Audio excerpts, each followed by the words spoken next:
The coronavirus has taken its toll on all manner of industries, but the world of sports was among the ones hit hardest and earliest, and perhaps most visibly. Just think back to the day you realized our lives were going to fundamentally change for a while. For many sports fans, this happened on the 9th of March. As he was leaving a media event, basketball player Rudy Gobert of the Utah Jazz touched every microphone and recorder in front of him in a gesture that he later apologized for that was only meant to be a silly joke. Why did he apologize, you ask? Well, because the microphone incident happened 2 days prior to the NBA player testing positive for coronavirus. Following Gobert's positive test, the NBA suspended the rest of its season until further notice. And it wasn't just basketball vanishing suddenly. Since then, the NHL suspended its season, Major League Baseball pushed back its opening date to an unknown day, international soccer leagues suspended their games, and the Tokyo Olympics were moved to next summer. As shocking as these cancellations seemed at the time, the truth is there was really no other choice. Sporting events with large crowds packed together are the exact opposite of social distancing, and they're a nightmare scenario during a pandemic. But although sports shutting down was emphatically the right thing to do, people have increasingly been asking when they can return. The lack of sports is an emotional blow to a lot of people, and it's not just emotional, it's financial too. According to estimates, the sudden disappearance of sports will erase at least $12 billion in revenues and hundreds of thousands of jobs in the US alone. Those jobs are not just the high-paid athletes playing games. They also include the many people who count on sporting events for employment, like stadium workers. The sports world has been doing some truly great things during this pandemic. Teams and athletes have been donating and raising money for charity, with some even selling branded face masks. And despite not being able to play, teams have found ways to stay engaged with their fans online while practicing social distancing. Athletes have been showing how they're trying to work from home, which has not always been easy for them.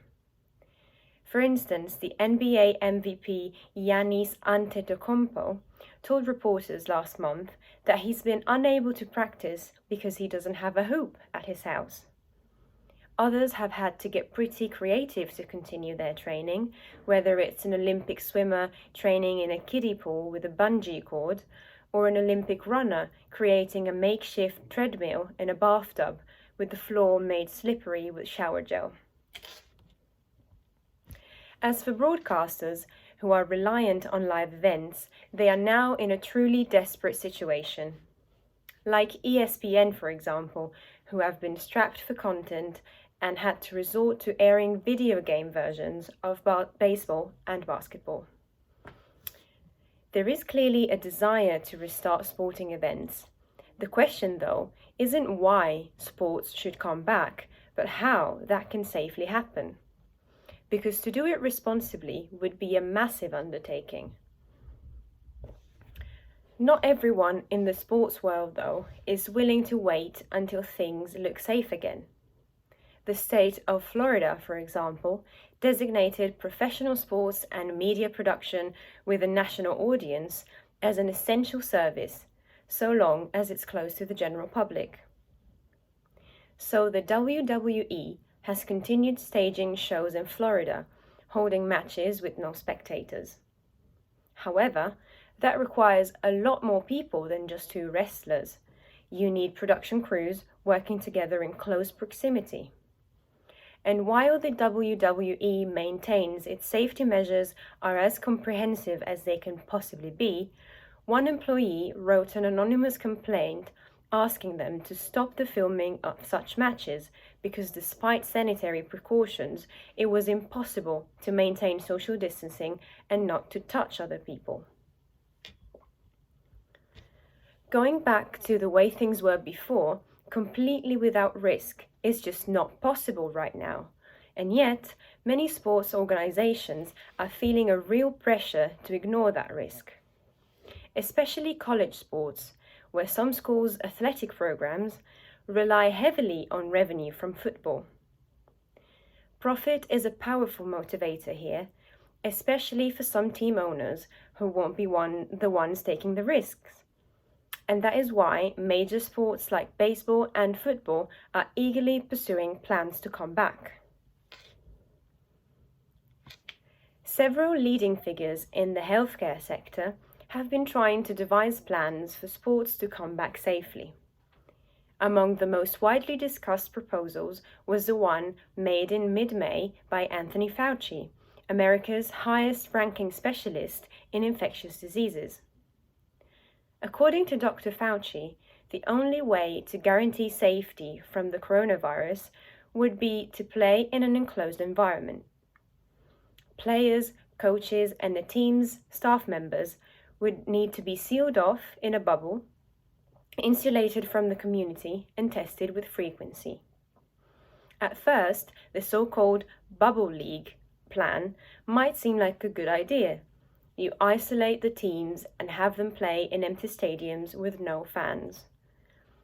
Brilliant, except the situation is much more complicated than that, because of course, you wouldn't just be isolating players. You would be doing that for coaching staff, team doctors, trainers, bus drivers, camera crews, and hotel staff. It is estimated that even a bubble league would require constant testing and quarantine for just over 10,000 people, and that is just not feasible. The MLB's new idea, then, is to play an abbreviated season in as many empty home ballparks as possible. But here's the catch.